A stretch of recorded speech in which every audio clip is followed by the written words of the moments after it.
Have you ever wondered why some relationships feel effortlessly rewarding while others leave you exhausted and confused?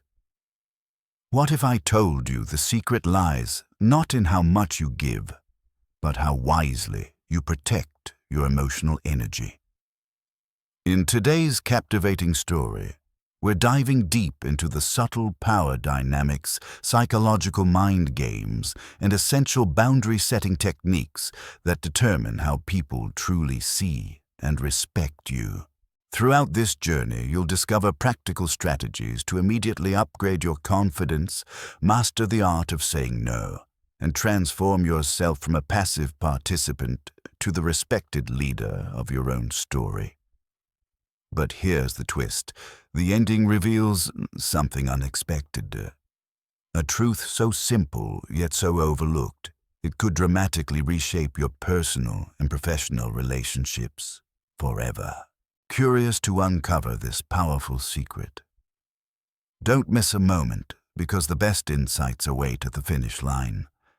And remember, if you appreciate real-life wisdom, deeper conversations, and practical self-improvement advice, subscribe now to our channel, your trusted guide toward a happier, healthier, and more empowered you. Life often unfolds in curious ways that leave us seeking balanced, meaningful connections. We might not always realize it, but within human interactions, especially romantic or potentially romantic ones, there's an undercurrent of unspoken communication that can greatly influence whether two individuals are drawn to each other or pushed apart. For instance, consider the way someone takes the lead in suggesting where to go for a meal, or how certain people confidently navigate a group setting. These seemingly subtle behaviors often speak volumes about what society terms masculine energy, or more specifically, a sense of grounded confidence and self-assuredness. While the phrase dominant masculine energy might trigger mental images of aggression or stereotyping, it's more nuanced. It's about healthy leadership, self-respect, and the ability to create a feeling of security for oneself and the people around them. In many social encounters, one might wonder who is taking the lead here. Is it the person who keeps the conversation flowing, or the one who comfortably initiates plans without constantly seeking approval? When individuals talk about dominant traits, they are not necessarily focusing on extreme alpha male posturing or stereotypical bravado such as riding a motorcycle in a leather jacket or puffing out one's chest at every opportunity. Instead, what most people, women in particular, according to popular dating advice, find alluring is a subtle sense of confidence, stability, and respect. True strength is not about crushing others' opinions or boasting that you alone hold the key to every problem. It's the quiet certainty you exhibit through your decisions and the way you treat yourself and those around you. Another critical aspect of this so-called masculine energy is the willingness to set boundaries. This involves more than just knowing what you want. It requires an understanding of the behavior you will or will not accept in a relationship or social interaction. These boundaries reflect your level of self-regard. If someone repeatedly cancels plans at the last minute, for instance, a person displaying confidence and self-respect will decide that this behavior is not acceptable and will be ready to walk away if necessary. This approach isn't about playing games or brandishing ultimatums in an attempt to force compliance. It's about recognizing that you, just like anyone else, deserve respect and reliability. When people sense that you won't settle for less, they tend to treat you with greater care. Yet there is confusion regarding what it means to be dominant. Society is filled with images of big, muscular individuals who roar their opinions at the slightest provocation, but that doesn't always correlate with emotional strength or unwavering confidence. In reality, one can find physically imposing individuals who fold under the smallest amount of emotional tension. Conversely, there are those who appear unassuming perhaps quieter, maybe less physically intimidating, but who hold an unshakable personal standard and mental fortitude that is undeniably attractive. This discrepancy demonstrates that being masculine or dominant isn't about outward appearances alone. It's about a cultivated state of mind and heart. The misconception arises because many of us conflate appearance with substance. We might see someone sporting tattoos, large biceps, or an imposing frame and assume they automatically embody those traits of resolute confidence or alpha presence. However, the moment a tough-looking person consistently abandons their own boundaries, dissolves into tears without self-awareness, or becomes unsteady when situations call for resilience, it's clear they haven't mastered the inner equilibrium that truly underscores strong masculinity. What we are really attracted to in other people isn't always the facade. It's the essence of how they manage challenges, articulate their desires, and carry themselves through the world. There is a well-known analogy drawn from the animal kingdom, the kitten and the tiger. People often say that the tiger commands more respect because it is far more difficult to tame. In a relationship context, if you present yourself as someone who can be easily swayed, molded, or manipulated, you inadvertently diminish the level of respect others might grant you. This isn't to suggest that you should be unyielding or devoid of empathy. Rather, it's about maintaining that delicate balance between kindness and self-protection. While it's healthy to show compassion, it becomes problematic if you let others walk all over you. A kitten in the social or dating sphere is prone to every whim of the environment, but a proverbial tiger stands firm, evaluating situations objectively and acting in alignment with their personal values. Within dating scenarios, men especially feel pressure around demonstrating dominance. Movies, magazines, and even well-intentioned friends might encourage them to show interest, act tough, or keep a conversation going at any cost. Yet, the deeper secret to authentic presence lies in measured participation and a strong sense of self. For example, if you're at a social gathering and speaking with someone you find engaging, it might feel counterintuitive to walk away from that conversation when things are going well. Yet sometimes stepping away to chat with others or handle your own plans can actually spark curiosity and appreciation from the person you just left. The principle here is that you are not reliant on the other person's validation to enjoy the event or to feel secure about yourself. This leads to the concept often referenced as the power of walking away. It's surprisingly effective because it demonstrates independence and suggests that you're not clinging to a single outcome. When you remain in control of your own happiness and social life, it forces others to acknowledge that you have a life beyond seeking their constant approval. It's an illustration that you value your own time and you don't need to remain glued to them in order to feel worthy. For someone who is used to an abundance of attention, this can be unexpectedly appealing. It prompts them to see you as someone who has more going on than just winning their favor, which can elevate the level of respect and attraction. One of the best real-world tactics to reinforce this sense of healthy detachment is to carefully manage how much interest you display. This doesn't mean you play mind games or stoop to manipulation. It's more about being genuine in what engages you and what doesn't. If a person begins to share something that genuinely strikes you as unethical, boring, or disagreeable, you don't have to feign enthusiasm. For instance, if your conversation partner nonchalantly describes how they cheated in a situation, maybe academically or in a previous relationship, and you find that behavior unacceptable, you should feel empowered to express disapproval or, at minimum, not lavish praise on it. By politely but firmly standing your ground, you signal that your sense of morality and self-respect overrides any desire to pander for a fleeting connection.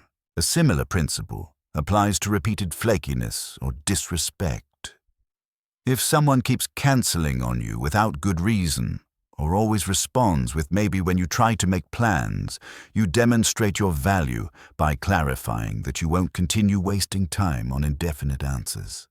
This can be done without ultimatums or anger.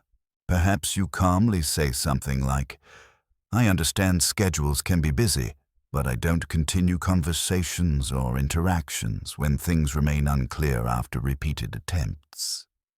Let's reconnect if our schedules align in the future." By subtly standing up for yourself, you show that a certain standard of respect is required to remain in your world.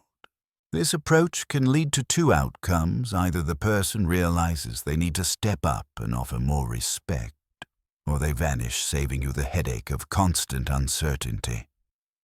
Alongside walking away, setting consistent boundaries is the next building block of true confidence. A boundary is more than a preference. It's a personal rule that safeguards your focus, your values, and your mental health. If you need a certain amount of uninterrupted time each day to remain productive, for example, you enforce it. Keep your phone on. Do not disturb. Inform people that you'll respond after a certain time, or decline gatherings that break your concentration. The idea is that your life retains its own shape with or without any single person's involvement. This can be extremely compelling to others because it makes them realize you stand firmly behind your priorities. Boundaries can manifest in various ways. Some are logistical, like designated me time every morning before the day's obligations begin. Others might be moral boundaries, like refusing to condone or participate in dishonest behavior.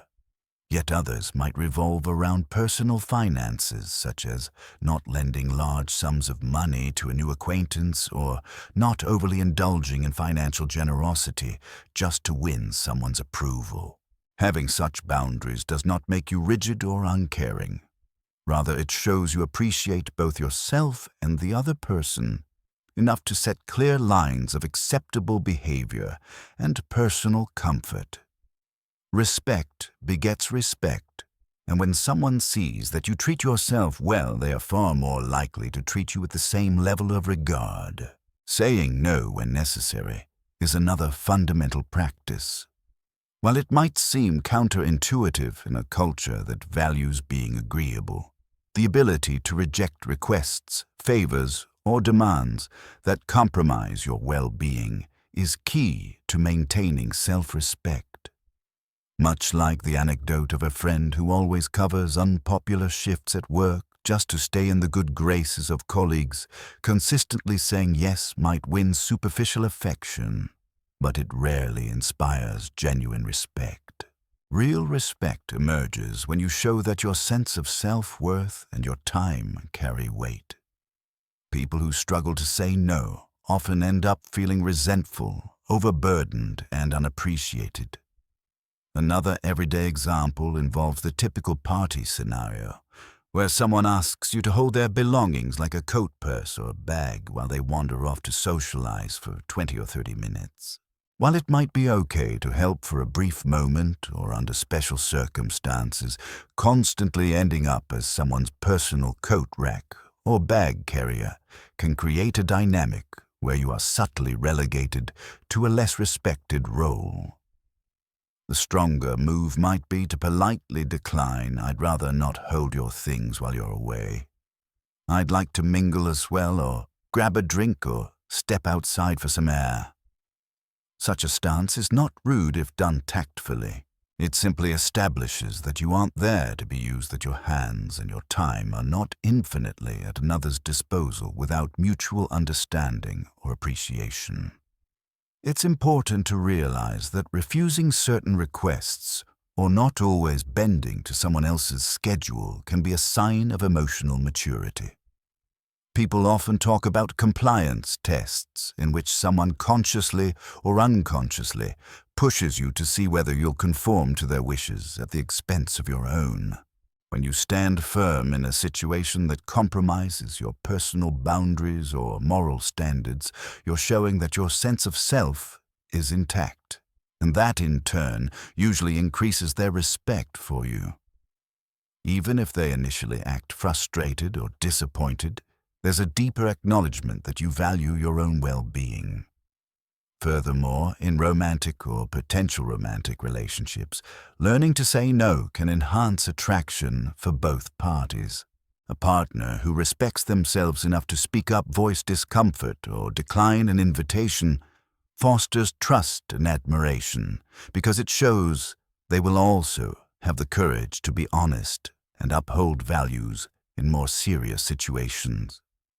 Although no is often framed as a negative response in practice, it preserves and upholds positivity in a relationship by preventing simmering resentment or slow erosion of boundaries. Over the long term, a couple or a friendship built upon mutual respect, where both people feel safe to set limits, stands a far better chance of flourishing than one built on silent submission. In addition to walking away, setting boundaries, and occasionally saying no, there is an important dimension of interpersonal interaction that involves how we give or withhold approval. Many people fall into the habit of using positive remarks too quickly to establish rapport. In principle, a friendly compliment or genuine admiration is a beautiful gift to offer someone. Yet if given indiscriminately, such praise can dilute its own impact. Picture a first date scenario where each time your partner mentions any activity, no matter how mundane, you respond with excessive approval. While being pleasant is generally good, overdoing it can lead the other person to feel that your affirmations lack authenticity. This phenomenon may be magnified when a person is obviously trying to impress, driven by a fear of rejection. They might say, "That's so cool, you do yoga," or "I love that it's the best thing ever," without genuinely reflecting on whether they resonate with the interest. Overzealous agreement might make you seem too eager or lacking in personal identity. By taking a more neutral or inquisitive stance, that's interesting. How did you get into that? You encourage a deeper level of dialogue, where both parties can discover if they truly share interests rather than just performing them for the sake of rapport. Closely related is the concept of not constantly qualifying yourself. If someone mentions they dislike certain traits or behaviors in others, it can be tempting to immediately declare, "Oh, I'm not like that at all. I do XYZ that's totally different," in order to appear more appealing. Yet ironically, this can backfire. Overqualification often comes across as either insecurity or desperation. By relentlessly trying to distance yourself from negative attributes, others may have you place yourself in a position of chasing approval rather than allowing the other person to form their own impression of you. Confident individuals are unafraid to admit if there's an aspect of themselves that might conflict with someone else's preferences. If they like watching sports on Sundays and a potential partner comments, "My ex watched sports all day, and it was so annoying," the confident response might be, "I see how that would be frustrating if you never spent time together, but in my case, it's my favorite way to unwind on a Sunday. That's just part of who I am." This doesn't mean you refuse to compromise in any relationship, but you make it clear that you won't hide parts of yourself out of fear. By doing so, you protect your integrity and allow the other person to genuinely see if they can be compatible with you. Ultimately, being dominant in a healthy sense is about carrying yourself with an aura of self-respect and extending the same respect to others. Where many get confused is with the notion of dominating another person through fear, intimidation, or constant control. True dominance, if we even need to use that term, comes from a place of emotional security, not brute force. You know your worth, your likes and your dislikes, and you give people room to exhibit theirs without bending yourself into pretzels for acceptance. This fosters a healthy give and take where each person respects the other's space and individuality. A parallel concept emerges in business or career environments which might not seem obviously related to dating at first glance. Yet the same underlying principle of self-assuredness applies. Colleagues are often drawn to those who speak up with conviction, not because they are necessarily loud or aggressive, but because they reflect competence and a clear sense of purpose. Think of a business meeting where someone says, "I'd love to help, but I'm committed to completing the budgeting project this afternoon, so I won't be available until tomorrow." Such a statement is both respectful, it acknowledges the request, and simultaneously asserts a boundary completing one's current priority. This consistent approach to respecting your own time and energy translates across all relationships. People learn that you say what you mean, and mean what you say, enhancing credibility and trust. Dominance isn't limited to romantic interest either. Even in platonic friendships, people gravitate toward those who appear self-assured because it suggests they will not be a liability in challenging situations. A friend who respects their own boundaries is often better at respecting yours and is less likely to be emotionally draining or manipulative. If you communicate clearly, "I can't talk right now, but I'll call you in a couple of hours," and follow through, you build reliability. Over time, these seemingly small moments of honesty and boundary setting create the bedrock for deeper mutual trust. Moreover, the more you embody these traits, the more you attract similar energies. Just as negativity tends to beget negativity, a calm self-confidence often draws others who are equally grounded. In relationships, this synergy can be very powerful, as both individuals maintain lives, interests, and responsibilities outside the relationship, while also prioritizing the bond they share. There's less room for codependency or toxic behaviors because neither individual is pressured to become someone they're not. Respect grows organically when both parties uphold their standards without dismissing the other's value. To summarize part 1, stepping into a healthy form of masculinity or confidence hinges on 5 foundational qualities. 1. Showing a readiness to walk away when treated poorly. 2. Establishing and maintaining boundaries. 3. Being comfortable saying no. 4. Practicing measured approval and honesty. And 5. Avoiding the habit of constantly qualifying yourself.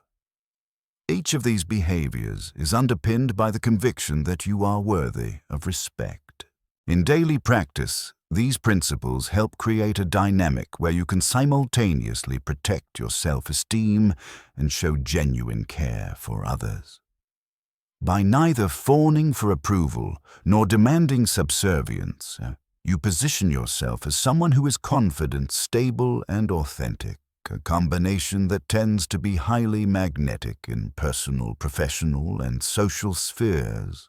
Yet before we transition to part 2, which will delve deeper into 7 psychological strategies for rebalancing dynamics and 9 archetypes of individuals to trust cautiously, it's crucial to reiterate that the most fundamental aspect of presenting yourself in a strong, confident manner is to first believe in your own worth.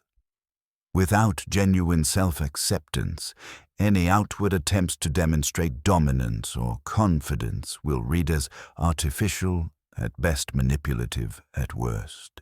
When a person's actions consistently arise from a place of self-awareness and sincerity, it resonates more powerfully than any facade of bravado ever could. Consider how these elements manifest in everyday situations.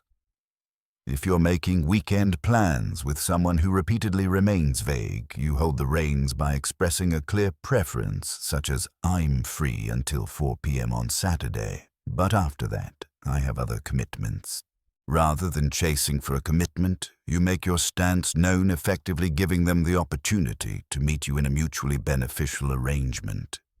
If they fail to do so, you still have your schedule intact and your sense of self-respect untouched. This is not about punishing them. It's about preserving your time and emotional balance. It's also worth noting that such an approach has wide-ranging implications for your mental well-being.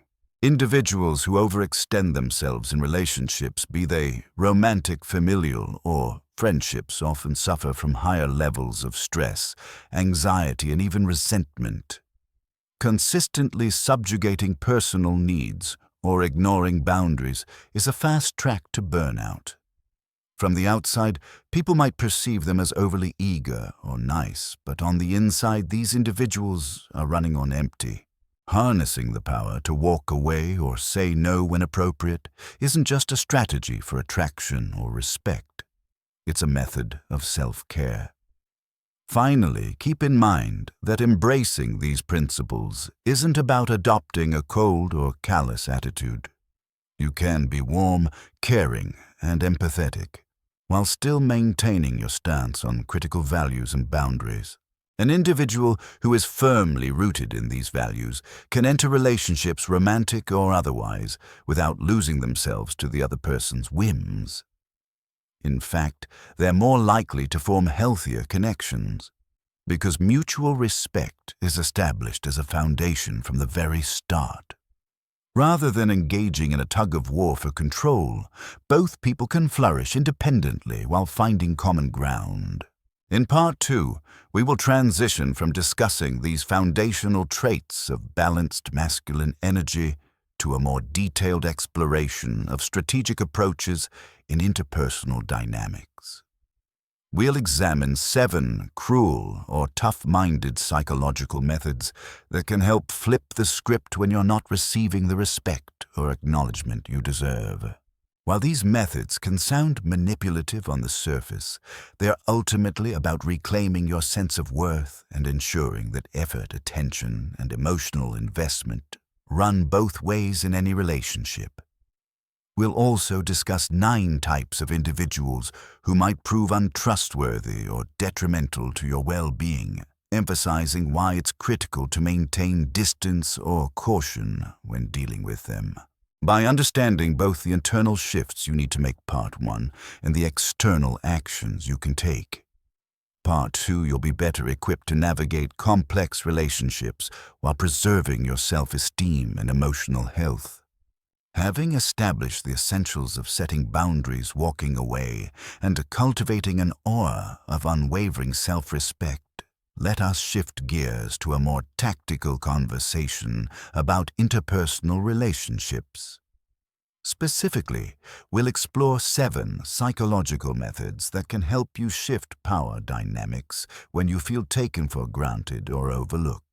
It's worth noting that these methods, when used ethically, are not about manipulating people into situations they don't want to be in. Rather, they are about preserving your own mental well-being and insisting on balanced reciprocity.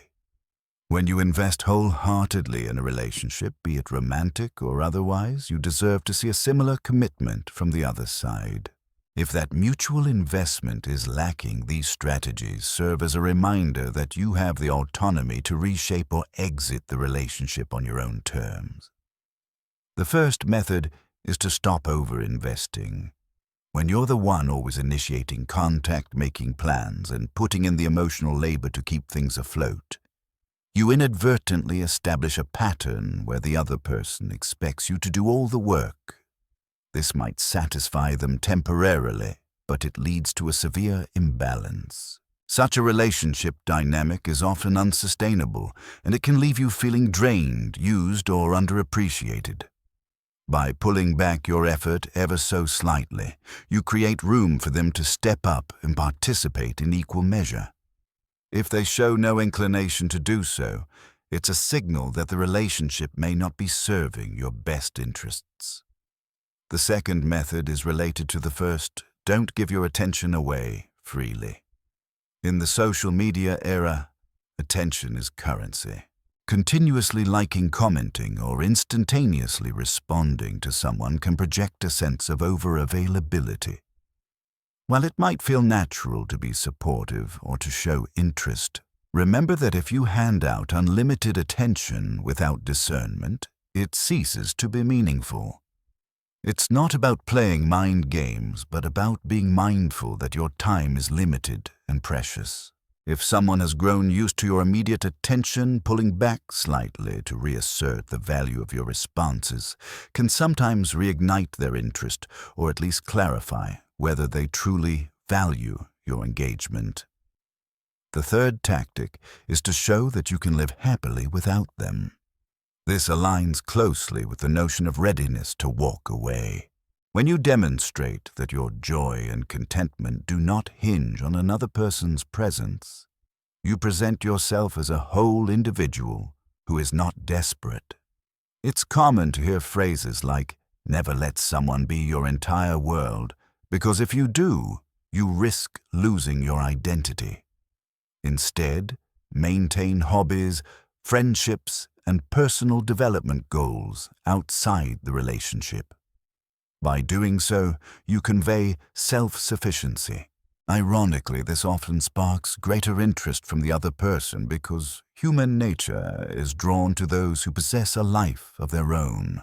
Continuing with the 7 psychological methods, the fourth principle is to be ready to cut ties if you're treated as unimportant.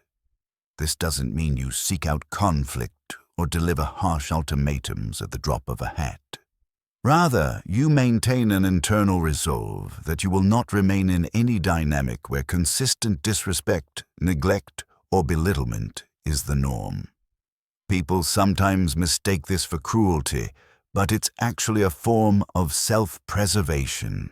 If you never show that you can and will leave an unhealthy relationship, you risk sending the message that poor treatment is acceptable. Once you set the precedent that you have a line others cannot cross, you often see an improvement in how they treat you, or you see them exit your life, which can be a blessing in disguise. The fifth tactic is to stop being too emotionally dependent on the person you're involved with. Emotional dependence manifests as incessantly seeking their reassurance or letting your mood hinge entirely on their actions. While it's natural to be affected by how someone treats you, it's crucial to develop personal coping strategies that don't rely entirely on their presence or approval. Cultivating this inner emotional independence makes you more resilient, ensuring that even if things go sideways, you won't be completely shattered. This kind of strength is deeply attractive because it signals that you are not needy or clingy. Rather, you are seeking a partnership built on mutual respect. The sixth method, stop seeking constant validation. This overlaps with emotional independence, but focuses more on the desire for external approval of your choices, appearance, or worth. If you continually ask questions like, "Do I look okay?" or "Did I do that right?" you position yourself as someone who needs to be rescued from self-doubt. When your identity is too dependent on another person's validation, it puts an unfair burden on them and undermines your own sense of self. Transforming this habit can involve taking small steps like making decisions without consulting them every time, or confidently expressing your opinion, even if you're not 100% sure it will be well received. The seventh and final tactic in this section, don't always show how much you love or care too soon.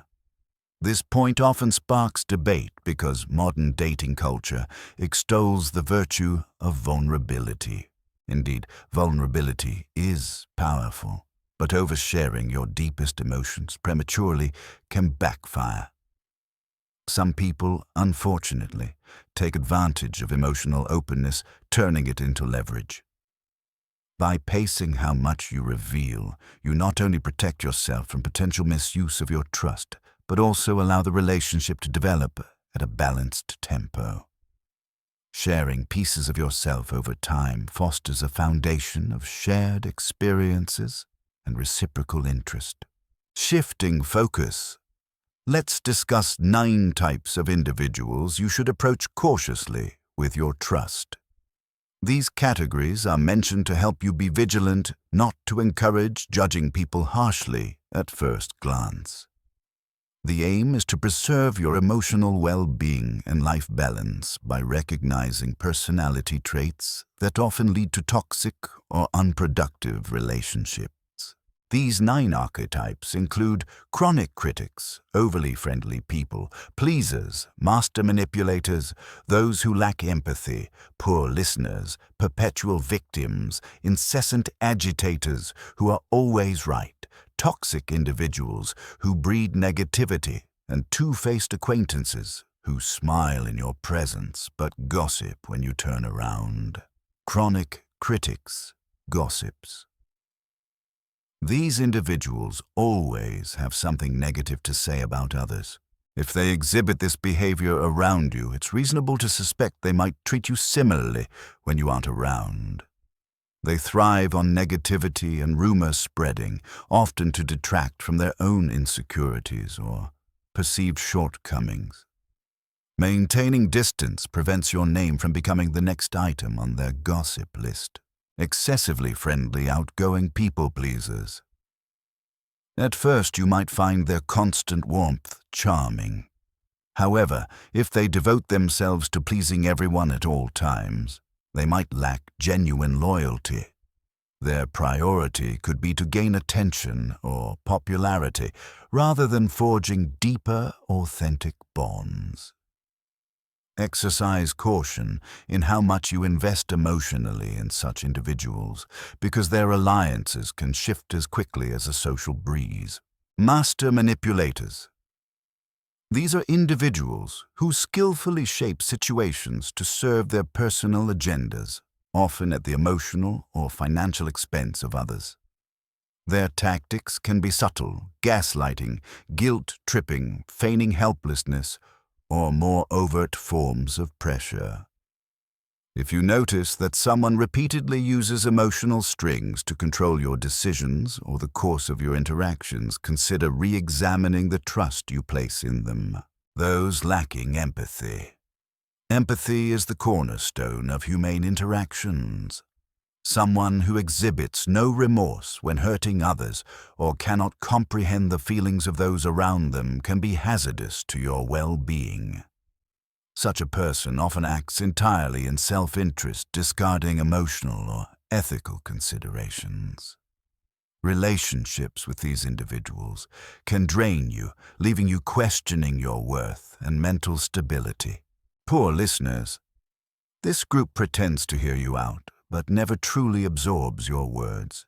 They might nod and say, "I get it," but in reality, they are disengaged, often preoccupied with their phones, personal agendas, or daydreaming about something else. Over time, trying to communicate with someone who consistently fails to listen can feel like talking to a brick wall. It's a one-sided scenario where your thoughts and experiences hold minimal value. Recognizing these types isn't about labeling people as irredeemable. Everyone has flaws, and we all go through phases. However, if a person persistently displays these behaviors, it's wise to uphold emotional and interpersonal boundaries. Otherwise, you might find yourself entangled in unnecessary drama, negativity, or even psychological harm. By being mindful of these traits, you can better gauge whether an individual is worth your trust or if you'd be better served by interacting with them only at a surface level. Continuing the list of 9 cautionary archetypes. Perpetual victims. These folks are always entangled in some form of crisis and continually proclaim that life is unfair or the universe is against them. While it's entirely possible for someone to experience a run of genuinely tough luck, the perpetual victim rarely learns from mistakes and can drag you into their vortex of negativity. When you offer advice, they may persist in behaviors that keep them stuck. In the end, you risk expending copious amounts of emotional energy on a person who is either unwilling or unable to make the changes necessary for real progress. People who constantly annoy you and believe they are always right.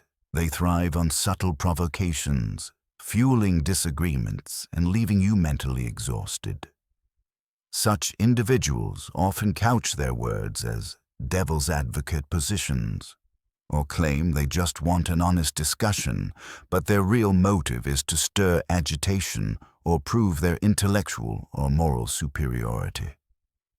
The end result is rarely a fruitful conversation. Instead, you feel drained, frustrated, and possibly belittled. Toxic individuals. Here we are dealing with a broad category that includes manipulators, chronic critics, and perpetual victims rolled into one. Toxic individuals sow discord with negativity, sabotage their peers, or erode others' self-esteem for personal gratification. They might frame their actions as genuine concern or just telling the truth when in reality they're tearing people down. Prolonged exposure to such toxicity can diminish your confidence and distort your perception of healthy interactions. Two-faced acquaintances. These are individuals who behave affectionately in your presence but speak poorly about you when you're not around. They might be all smiles and compliments face to face, yet rumors of their disparaging remarks inevitably circle back. While everyone might occasionally vent about someone else out of frustration, two-faced behavior is consistent and malicious, signaling a deep lack of trustworthiness. Identifying and maintaining distance from these 9 archetypes is not about moral superiority or unkindness.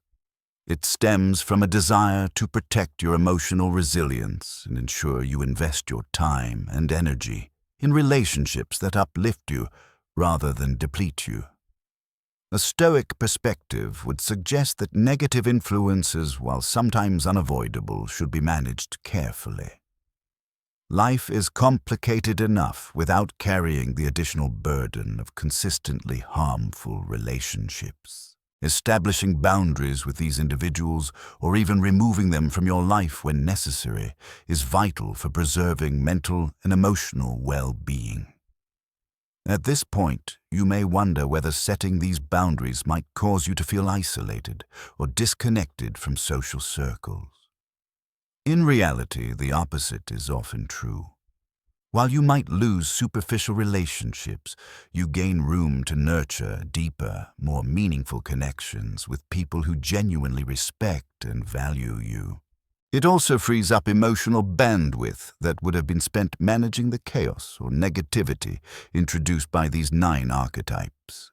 With an understanding of both the 7 methods to reset relational dynamics and the 9 cautionary personality types, you might ask, how do I apply these insights in day-to-day life without becoming cynical or manipulative? The key lies in balance. It's one thing to be vigilant and maintain boundaries. It's another to live in a perpetual state of suspicion. The overarching goal here isn't to alienate everyone who shows a red flag. It's to be informed enough to protect your emotional energy and well-being. Whether in friendships, romantic relationships, or professional collaborations, awareness of harmful patterns is the first step toward healthier communication. Let's break down how you can integrate these insights constructively. Self-awareness before labeling others. Look within. Are you over-investing or always seeking validation? Are you playing the perpetual victim in certain areas of your life? Reflecting on your own patterns helps you identify potential vulnerabilities that might attract or enable toxic interactions. If you notice you're quick to over-approve, you can practice giving more measured responses. Or if you realize you rarely say no, you can start setting small boundaries in safe contexts to build confidence. Observe behavior over time. Rather than jumping to conclusions the moment you sense negativity, observe how someone acts across various scenarios. A single instance of gossip might be situational, but a pattern of habitual rumor-spreading signals a deeper issue. Consistency is crucial. Toxic traits often reveal themselves repeatedly, as do signs of genuine warmth and reliability. Gradual testing of trust. If you meet someone new, a friend, colleague, or romantic interest, avoid divulging your most sensitive information or insecurities too quickly. Maintain an initial layer of privacy as you observe how they handle smaller confidences, or if they maintain respect for your boundaries. This strategy safeguards you against potential betrayal from individuals who may initially seem well-meaning, but later prove manipulative. Clarity in communication. When you set a boundary or decline a request, aim to be polite yet firm. If you don't want to hold someone's bag at an event, a brief tactful refusal will suffice. If you're dealing with someone who continually cancels plans, calmly let them know their behavior is problematic. The point is not to spark confrontation, but to demonstrate that your boundaries are non-negotiable. This approach might feel uncomfortable at first, but clarity reduces misunderstandings and upholds respect. Evaluate reciprocation. Healthy relationships involve a back-and-forth exchange of ideas, efforts, and emotional support. If you find yourself putting in the majority of the emotional labor, or consistently meeting the other person's needs, while yours are neglected, it's time to pause and reevaluate. Perhaps you have a discussion about balancing responsibilities, or you consider whether this relationship is genuinely beneficial. You'll discover that truly reciprocal connections rarely require repeated disclaimers about your boundaries, because mutual respect naturally governs the dynamic. Avoid the pendulum swing. One potential pitfall is overcorrecting by becoming cold, distant, or overly harsh. The goal is not to mask sensitivity with cruelty or to emulate a stereotypical bad boy persona. Authentic confidence remains warm, respectful, and empathetic. You can exhibit all these traits without compromising on self-esteem. Striking that balance comes from recognizing that your emotional health matters as much as anyone else's. You can be genuine and giving, yet still protective of your core values.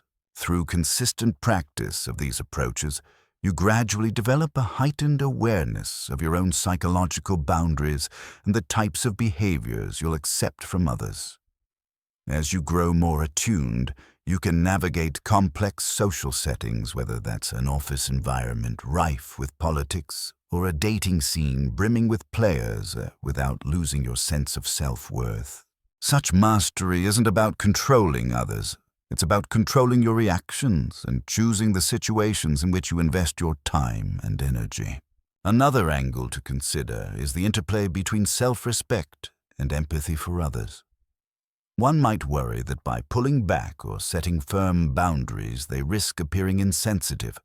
Yet in reality, healthy boundaries can enhance empathy. If you are constantly overwhelmed because you can't say no, or you keep a toxic person in your life out of fear, you may eventually become resentful or burnt out. This in turn diminishes your capacity for genuine kindness. By contrast, when you manage your energy wisely and refuse to accept mistreatment, you remain in a healthier emotional state, one that allows you to extend compassion where it is truly warranted. From a psychological standpoint, people who manage their boundaries effectively often have better emotional regulation. They don't suppress their frustrations indefinitely, nor do they explode in anger at minor irritations. Instead, they address issues as they arise calmly but firmly. This steady approach fosters psychological resilience, making it less likely for them to become perpetual victims or chronic complainers. It also sets a powerful example for others who might be struggling with their own boundary issues. Let's also acknowledge the concept of testing in relationships, sometimes known as SH-network tests. While the term itself can sound crude, the underlying idea is that individuals, both men and women, often subconsciously test the resilience or authenticity of potential partners or friends. For instance, a person might see how you react to minor provocations or unpredictable behavior. While no one should intentionally manipulate another, these small tests can reveal how secure you are in your self-image and how you respond to friction. If you demonstrate that you won't crumble at the slightest challenge and also won't overreact, people realize you have an inner fortitude. This stability can lead to deeper trust and a more mature connection. Ultimately, the synergy of applying the 7 psychological methods, pulling back over investment, valuing your attention, demonstrating independence, showing readiness to leave, if disrespected building, emotional self-reliance, avoiding obsessive validation seeking and pacing your emotional revelations with recognizing the 9 untrustworthy archetypes can significantly elevate the quality of your interpersonal life. You can engage more confidently, avoiding pitfalls that lead to heartache or exhaustion. When you stand firm in your self-worth, you develop the clarity to discern which relationships nurture you and which ones slowly chip away at your well-being. In Part 3, we'll build on the insights gleaned from Parts 1 and 2 by highlighting 5 crucial things never to reveal too early in a relationship or under precarious circumstances. This final section will wrap up how to protect your emotional sanctuary while still remaining open to forming authentic, fulfilling connections. Before moving on, let's take a moment to review the core message of Part 2. You have the right and the responsibility to curate the relationships in your life in a manner that safeguards your mental and emotional health. The 7 psychological methods are not designed to turn you into a detached, cynical manipulator. Rather, they're tools for ensuring that your altruism is not perpetually exploited. Balancing empathy with self-preservation allows for healthier, more meaningful connections because the respect and caring become reciprocal rather than one-sided.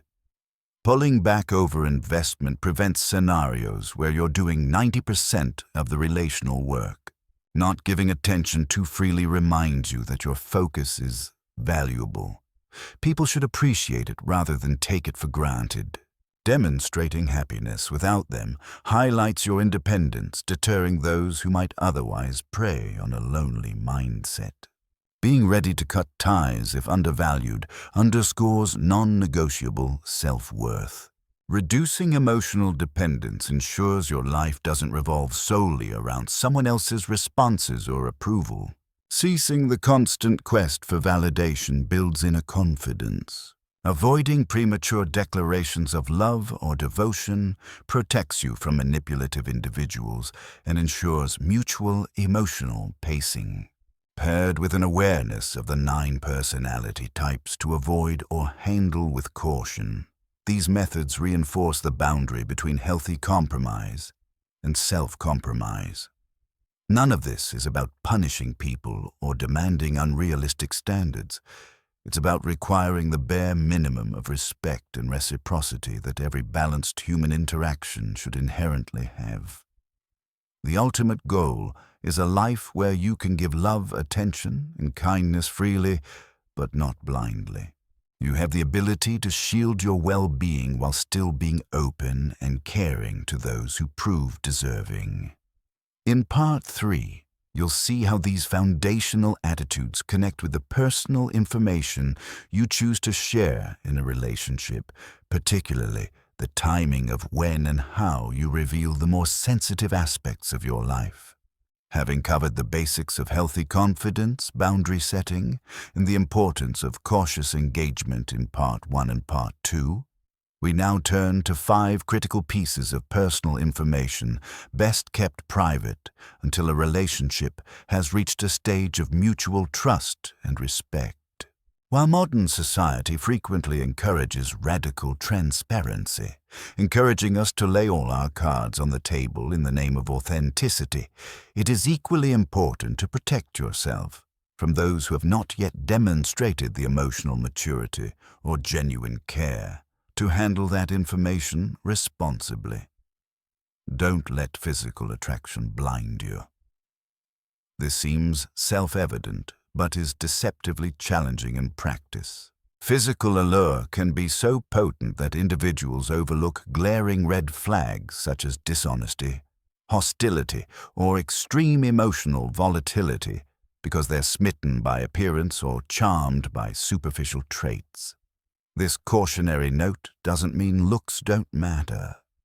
It only implies that they shouldn't be the sole criterion upon which you judge a person's suitability for a closer bond. Pay attention to how they act, not just how they look. Avoid proclaiming love too easily. Love is a serious matter. When you declare deep emotions prematurely, especially if you haven't had ample time to experience each other's strengths, weaknesses, and true characters, you risk becoming vulnerable to manipulative or abusive behaviors.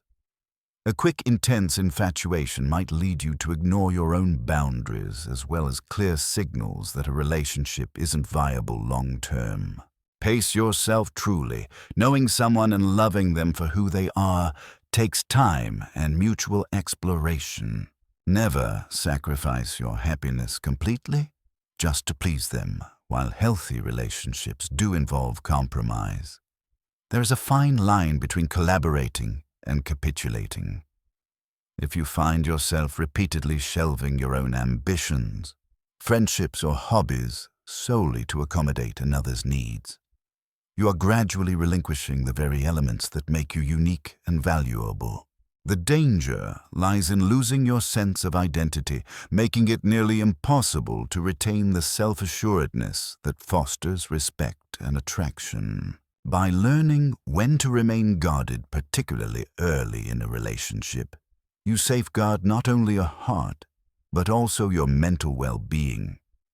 Contrary to what some believe, strategic withholding of personal details isn't about deception. It's about waiting to see if the person you're investing in merits the level of intimacy you wish to share. In an ideal world, everyone would handle vulnerability with care. But in reality, not everyone is equipped or willing to do so. Exercising discernment ensures that you reveal more of yourself only to those who demonstrate a capacity to treat that information with empathy and respect. Continuing the list of 5 things not to share. Too soon, don't be fooled by sweet words. We live in an age where people can master the art of verbal seduction. Whether it's poetic flattery, grandiose promises, or future-faking words can be a cheap commodity. A person might say anything if they believe it will gain your trust or affection. Let actions speak louder. Observe consistency. Do they follow through on what they promise? Do they treat you well consistently, even after the initial honeymoon phase of getting to know each other has worn off? Constant compliments can feel great at the start, but if there's no substance behind them, you risk being emotionally exploited. If you find someone's words enchanting, but their actions contradictory, it's a clear sign you need to slow down and reassess. Never share your darkest past too soon. Every individual carries some form of emotional baggage or painful memories. Perhaps it's a traumatic experience, a tumultuous family history, or a deeply personal regret. While mutual vulnerability can indeed strengthen a bond, revealing your most painful secrets, prematurely can leave you unprotected, especially if the relationship doesn't progress as you anticipated. Some individuals, unfortunately, exploit vulnerabilities as a tool for manipulation, ridicule, or psychological leverage. Give the connection time to prove it's built on mutual trust, empathy, and authenticity before you expose those sensitive chapters of your life. Ultimately, if the relationship is healthy and has longevity, there will be ample opportunity to share these parts of yourself later, when a deeper bond and mutual respect have been established. Putting these 5 cautions into practice protects you from heartbreak and emotional turmoil. It provides a buffer against individuals who may only be interested in superficial or exploitative relationships. Moreover, it fosters a more deliberate, thoughtful approach to bonding, giving you space to evaluate whether the other person is truly in it for the long haul. If they become impatient or try to pressure you into revealing more than you're comfortable with at any stage, it's a potential red flag regarding their respect for boundaries. Yet this doesn't imply you should be paranoid or perpetually suspicious. The key lies in pacing and discernment. Genuine caring people will typically respect your need for gradual revelation. They recognize that trust is a currency earned over time. Conversely, someone who insists on knowing every intimate detail of your life from day one might either be too emotionally intense or have ulterior motives. You're well within your rights to request more time to gauge how they handle smaller disclosures before giving them the full picture of your struggles or past. The broader point here ties back to everything discussed in parts 1 and 2. You owe it to yourself to safeguard your emotional core. When you combine this prudence in self-disclosure with the strategies for boundary setting and the cautionary recognition of certain personality types, you form a formidable shield against most forms of interpersonal harm. Far from shutting you off, this approach actually frees you to be authentic in the right circumstances, with the right people, at the right time. In a world that frequently celebrates oversharing social media updates on every bite of food, reality shows about private lives, and the constant feed of personal details, it's a radical act to preserve some of your mystery and protect your heart. Remember, authentic connections flourish, not because you threw all your cards on the table in the first meeting, but because you revealed yourself organically in increments that foster genuine understanding and respect. Let's also touch on the psychological implications of oversharing too soon. When you give someone extensive details about your vulnerabilities, goals, or emotional scars without a solid foundation of mutual trust, you're effectively handing them a key to your emotional state. If the relationship is unequal in terms of emotional investment, this can embolden the other person to manipulate you even if unintentionally. For example, they might leverage your insecurities during an argument or use sensitive information to guilt you into decisions that don't align with your best interests. Moreover, oversharing can create a false sense of intimacy, leading you to believe you have formed a deep connection when you've simply exchanged personal stories. True closeness is multi-layered, requiring compatibility, shared values, consistent effort, and genuine support over time. By pacing how you reveal your inner world, you ensure that you and the other person build a meaningful bond rather than a facade of closeness that may crumble under stress. From a self-care perspective, gradually revealing personal details allows you to maintain a healthier emotional equilibrium. If the dynamic sours early on, you can step away with minimal emotional fallout. Conversely, if the relationship continues to grow positively, you have the luxury of unveiling more intimate parts of your life in an environment that feels safe and encouraging. This naturally fosters a deeper form of trust. When combined with the principles outlined in parts 1 and 2, cultivating self-assurance, being ready to walk away if needed, setting solid boundaries, and recognizing manipulative or toxic behaviors, this cautious approach to sharing personal details can significantly reduce the risk of heartbreak. It also sets the tone for a respectful dynamic where each party values the other's privacy and the deliberate act of opening up. Ultimately, retaining control over how and when you disclose your story is not about secrecy. It's about ensuring that your truth is revealed in a manner conducive to emotional safety and mutual respect.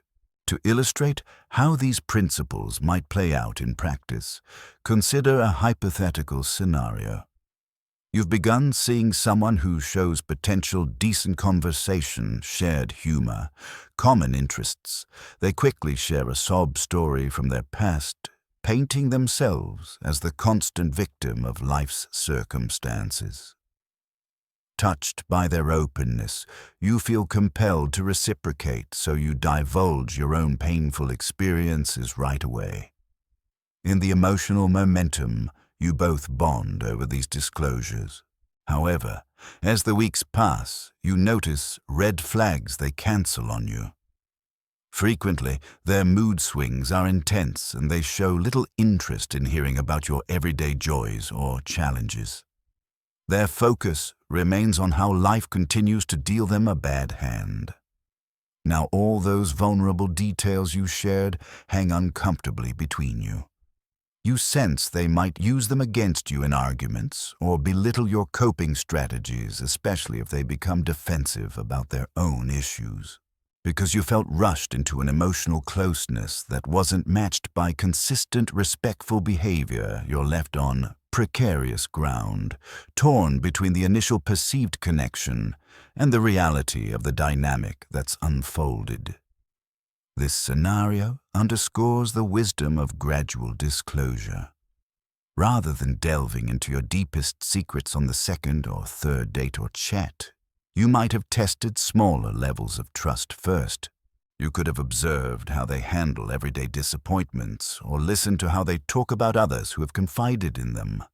By taking that slower path, you'd have had a better chance of recognizing potential issues before exposing your most sensitive self. It's also worth noting how your personal sense of boundary and self-worth influences this process. If you have embraced the strategies from parts 1 and 2, you'd be less likely to feel pressured into revealing more than you're comfortable with.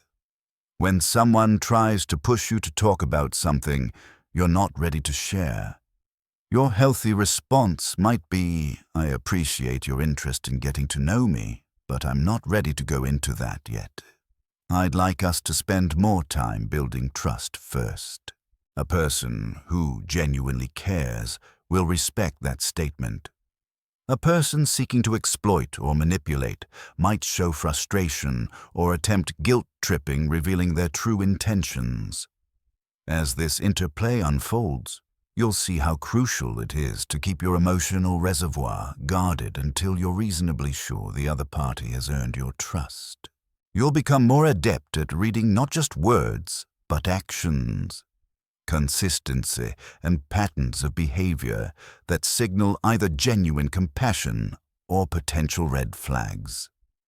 By doing so, you don't wall yourself off from human connection, but rather you ensure that when you do open up, it's in a relationship environment that supports and values you. In addition to relationship settings, the principles of guarded disclosure apply to other areas of life as well. Friendships, family gatherings, and even workplace environments. For instance, if you have a workplace rival who thrives on office politics, oversharing about your personal life or ambitions might give them ammunition.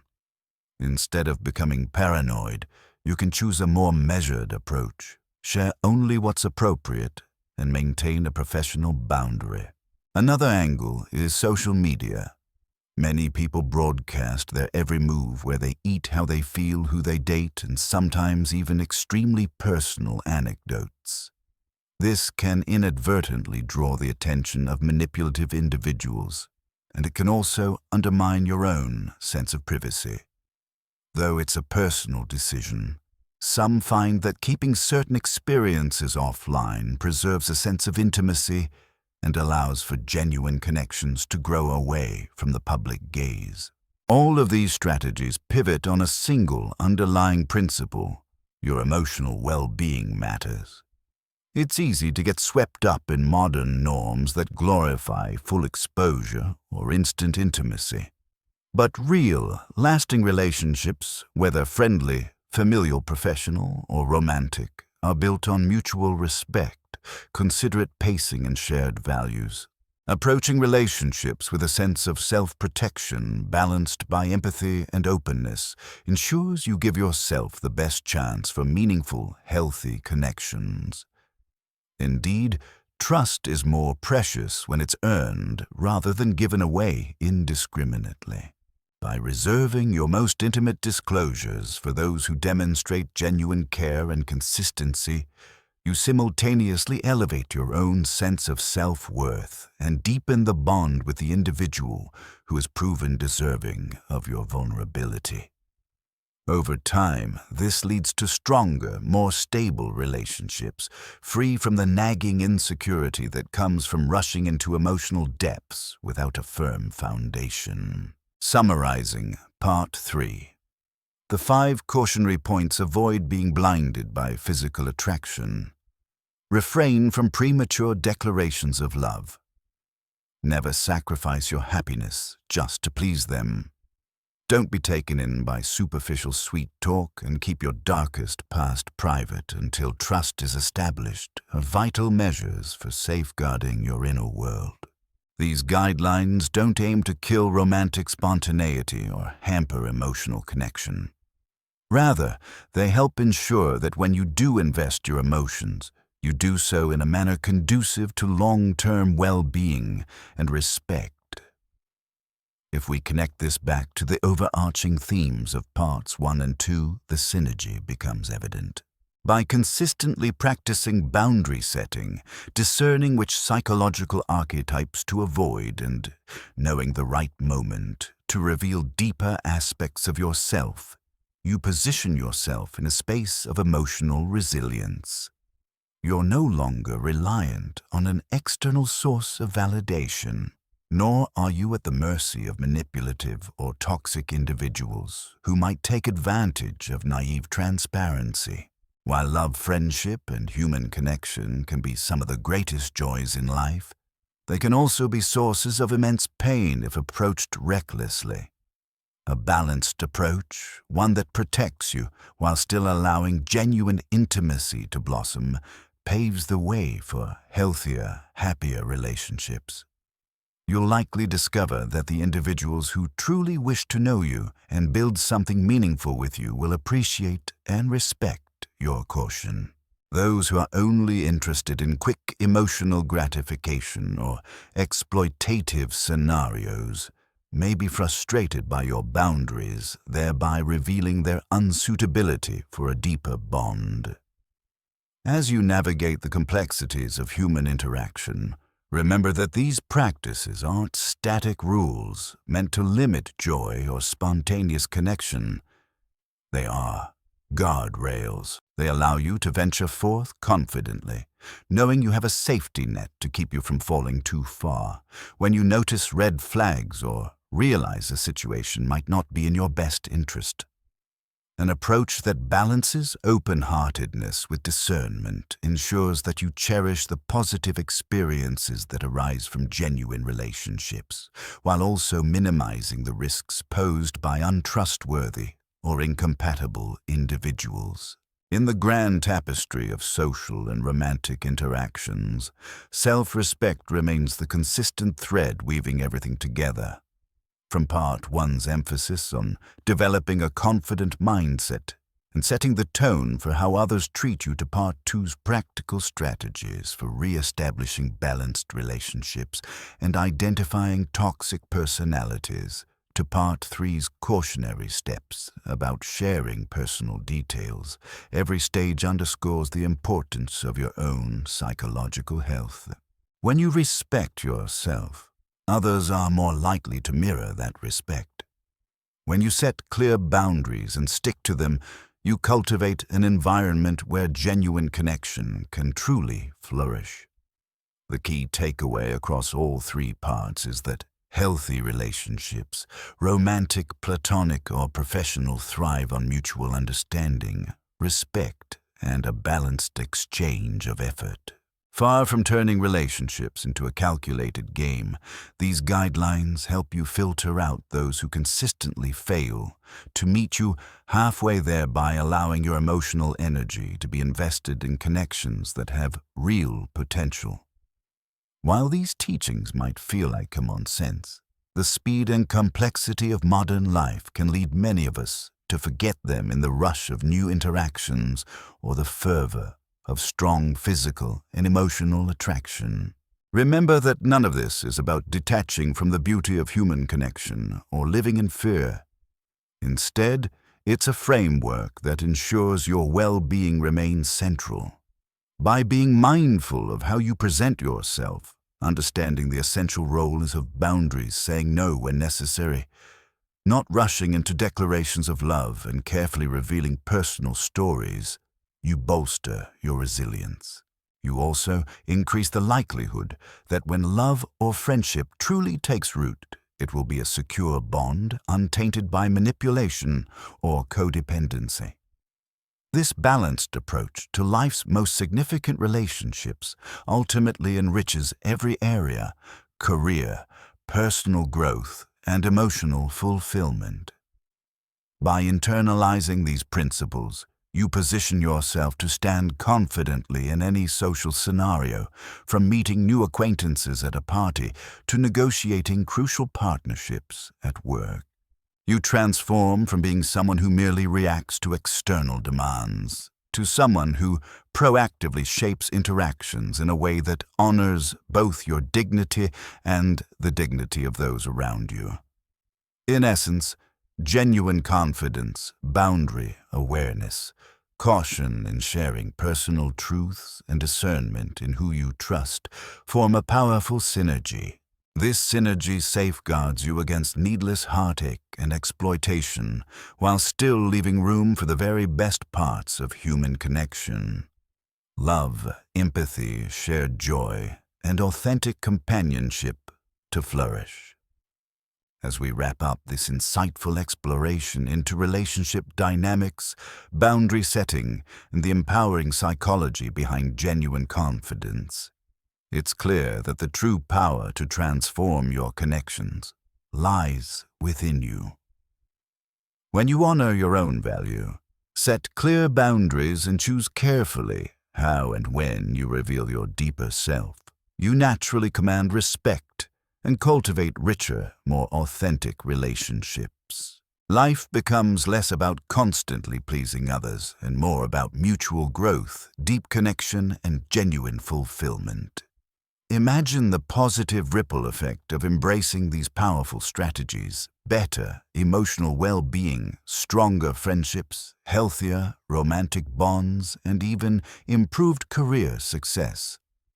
It's all possible when you prioritize self-respect, authenticity, and mindful communication. Now, I want to hear your thoughts. What was your biggest aha moment? Which strategy are you excited to apply first? Share your experiences and opinions in the comments below. Let's open a conversation that can inspire and empower each other. Your voice matters, and together, we'll continue to explore life-changing ideas right here on this channel.